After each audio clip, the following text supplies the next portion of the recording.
রোজকার এই একই রকম জীবনে নিজের যত্ন নেওয়াটা কোথায় যেন ভুলেই গেছিলাম। তাই দেখো ওয়েটটা কতটা বেড়ে গেছে। আর এখন যেহেতু জিমেও যায় না, তো সেই জন্য আরও ওয়েটটা এতটা বেড়ে গেছে। তো 76 কেজি ওজন হয়ে গেছে। কতটা বেড়েছে ভাবতে পারছো? তো যাই হোক, ভাবলাম যে বাড়িতেই এবার ওয়েট লস জার্নিটা শুরু করি। সেই জন্য সকাল সকাল ছাতুর শরবতটা খেলাম। ছাতুর শরবত খাওয়া খুব ভালো, আমি চিনি ছাড়া খেয়েছি। তো এটা খেলে কোনো রকম কোনো ওজন বাড়ে না, খুব ভালো খাওয়ার জন্য। তো তারপর দুপুরবেলা সবজি দিয়ে একটুখানি ভাত, আর আজকে যেহেতু নিরামিষ সেই জন্য পোস্ত করেছিল মা, সেটা দিয়ে ভাত টাত খেয়ে নিলাম।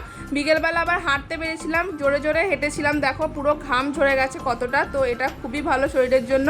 তো এবার চেষ্টা করবো এক্সারসাইজটাও শুরু করার বাড়িতে। তো যাই হোক, তারপর আবার বিকেলবেলা সুরেন থেকে পড়াতে শুনতে পারলাম যে আমাদের বাবার ভোলে বাবার মন্দিরে নাকি বিয়ে হচ্ছে। সেই জন্য সেখানে দেখতে গেছিলাম। দেখো কি ভালো লাগছে দুজনকে দেখতে একসাথে। তো যাই হোক, বাড়ি এসে রুটি আর একটু ছোলার ডাল দিয়ে ডিনারটা সারলাম।